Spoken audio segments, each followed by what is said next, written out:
नमस्कार, मी निलेश नारखेडे। सध्या महाराष्ट्रामध्ये सोशल मीडियावर एक संभाजीनगरचा व्हिडिओ व्हायरल होत आहे। त्या व्हिडिओमध्ये एका शेतामध्ये आजोबा हे त्यांच्या शेतात उपसा रडत आहे। म्हणजे त्या आजोबाकडे पाहिलं की असं वाटतं की त्यांच्या घरचं कोणीतरी मरण पावलेलं आहे। व्हिडिओ तुम्ही पाहून घ्या।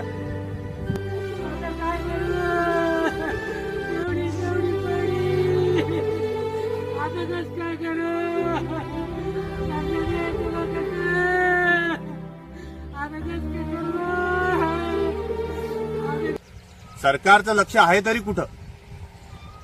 महाराष्ट्राचे कृषी मंत्री धनंजय मुंडे साहेब यांच्याकडे खातं कदाचित 2 वर्ष झाले असावं।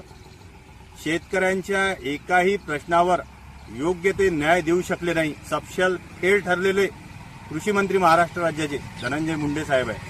मागच्या महिन्यामध्ये